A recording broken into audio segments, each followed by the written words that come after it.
Olá, irmãos e irmãs, bom dia para todos. Hoje, 28 de outubro, dia de São Judas Tadeu, um santo tão querido de todos nós. As comunidades São Judas, lá de Barra, de Lago Azul e do Belvedere estão em festa, então parabéns para vocês e parabéns também para todos aqueles que celebram São Judas no dia de hoje.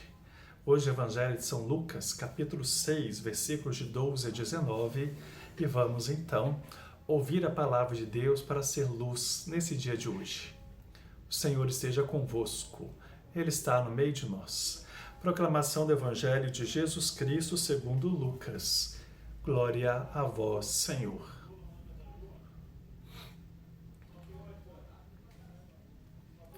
Naqueles dias, Jesus foi à montanha para orar. Passou a noite toda em oração a Deus. Ao amanhecer, chamou os discípulos e escolheu 12 entre eles, aos quais deu o nome de apóstolos. Simão, a quem chamou Pedro, e seu irmão André, Tiago e João, Felipe e Bartolomeu, Mateus e Tomé, Tiago, filho de Alfeu, e Simão, chamado Zelote, Judas, filho de Tiago, e Judas Iscariotes, que se tornou o traidor. Jesus desceu com eles da montanha e parou num lugar plano. Ali estavam muitos dos seus discípulos e uma grande multidão de gente de toda a Judéia e de Jerusalém e do litoral de Tiro e Sidônia. Vieram para ouvi-lo e serem curados de suas doenças. Também os atormentados por espíritos impuros eram curados. A multidão toda tentava tocar nele, porque dele saía uma força que curava a todos.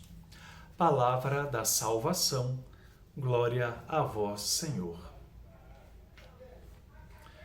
Então, irmãos e irmãs, nessa liturgia do dia de hoje, esse dia querido para todos nós, porque a igreja faz memória do apóstolo São Judas, nós ouvimos o Evangelho que Jesus faz a escolha dos apóstolos no meio de tantos discípulos e discípulas.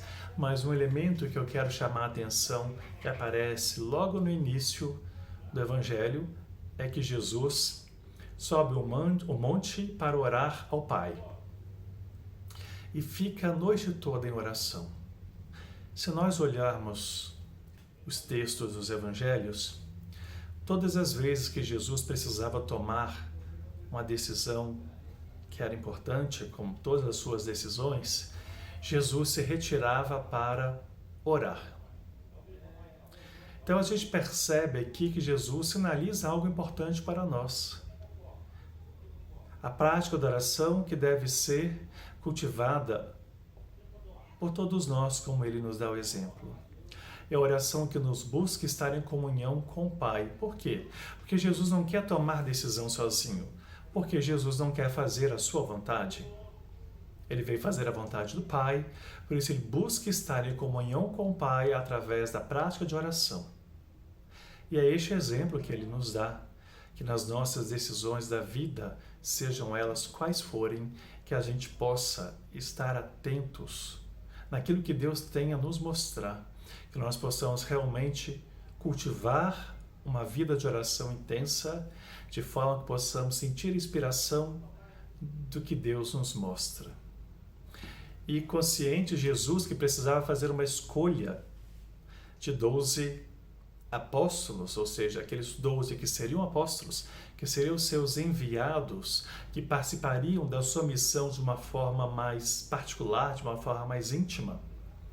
Jesus então pede ao Pai exatamente isso. Por quê? Jesus estava fazendo a vontade do Pai. Jesus estava construindo o reino do seu Pai na terra. Por isso a decisão era tão importante. E tendo esse olhar, a gente compreende que Jesus nos ensina que a oração é importante porque buscamos uma comunhão tão intensa com Deus que é como se nós subíssemos ao céu e se como fosse, se o céu descesse até nós. É um encontro, de forma que entregamos para Deus a realidade humana, a necessidade humana e buscamos olhar a realidade humana com os olhos de Deus. Portanto, cultivar a vida de oração também é isto. É buscar olhar o mundo, a realidade que vivemos, as situações que passamos, com os olhos de Deus. É como se nós trouxéssemos realmente o céu para a terra e pudéssemos ali, no olhar de Deus, olhar todas as realidades e buscarmos, portanto, tornar essas realidades de acordo com a vontade de Deus, quando a gente concretiza o que Deus nos ensina na oração.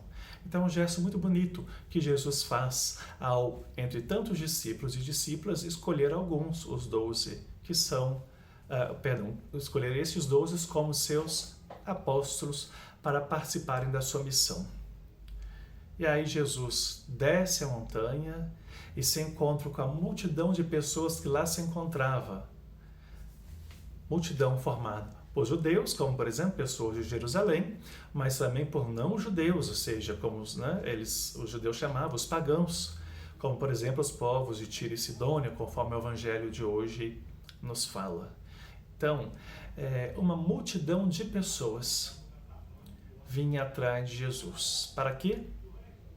Conforme o próprio evangelista diz, para tocar Jesus, porque dele saía uma força que curava a todos.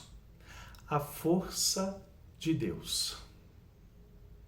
A força de Deus em Jesus que faz com que cada pessoa que se aproxima dele, que o toque, possa receber essa força divina que transborda em Jesus. E a força divina nos renova, nos recria, que é o que o evangelista fala sobre a questão das pessoas que ficavam curadas. Não é só uma cura física, é a cura do pecado. É a cura de todas as situações que nos oprimem, que nos impedem de viver a vida da graça que Deus nos dá. É essa cura que o nosso Deus nos oferece. Então é importante que nós hoje também queiramos cada vez mais nos aproximar de Jesus, buscar em Jesus, tocar a nossa vida com a vida dele, para que possamos fazer a experiência dessa força que nos transfigura, que nos renova, que nos recria, para que possamos ter a vida nova que Deus quer nos dar. E que para nós batizados já começa no batismo, mas que muitas das vezes, com o mau uso que fazemos da nossa liberdade, como por exemplo o relaxamento na vida de oração, ou nas escolhas que fazemos que não condizem com os ensinamentos de Jesus, e com as quedas no pecado, essa vida divina vai ficando enfraquecida em nós. Por isso, a constante busca de Jesus, a constante prática de oração, a constante comunhão eucarística, a constante confissão, para que possamos realmente estarmos deixando ser tomados por essa graça de Deus, por essa força que sai de Jesus. E é assim que a gente compreende os apóstolos, é assim que a gente compreende hoje o apóstolo São Judas Tadeu, que foi enviado por Cristo, que foi esse grande missionário exatamente para fazer isto, olhando o mundo com os olhos de Deus, poder transformar o mundo na realidade de Deus. Então a gente percebe essa constante relação, entre Deus e a humanidade e entre o mundo em que vivemos. E a oração é que liga essas duas realidades. E São Judas foi um grande missionário que quis verdadeiramente levar essa força divina que Jesus trazia para ele, que ele carregava dentro dele com a sua conversão, e oferecer essa força divina para todas as pessoas, as quais ele pudesse se encontrar, com as comunidades que ele ajudou a organizar, e poder trazer mais pessoas para Jesus. Façamos o mesmo nesse mês de outubro, mês missionário, mesmo com os desafios que temos, mas que a gente possa buscar na graça de Deus a força e a luz que precisamos para levar para aquelas pessoas que precisam mais. Que São Judas Tadeu nos ajude. Rezemos juntos. Pai nosso que estais nos céus, santificado seja o vosso nome, venha a nós o vosso reino, seja feita a vossa vontade, assim na terra como no céu. O pão nosso de cada dia nos dai hoje. Perdoai-nos as nossas ofensas, assim como nós perdoamos a quem nos tem ofendido. E não nos deixeis cair em tentação, mas livrai-nos do mal. Amém. Ave Maria, cheia de graça, o Senhor é convosco. Bendita sois vós entre as mulheres, bendito é o fruto do vosso ventre, Jesus. Santa Maria, Mãe de Deus, rogai por nós, pecadores, agora e na hora de nossa morte. Amém. São Judas Tadeu, rogai por nós. O Senhor esteja convosco, Ele está no meio de nós. Que por intercessão de São Judas, que desça a bênção de Deus sobre você, sobre a sua família, sobre a sua casa, em nome do Pai, do Filho e do Espírito Santo. Amém. Um abraço fraterno para todos e uma boa quarta-feira.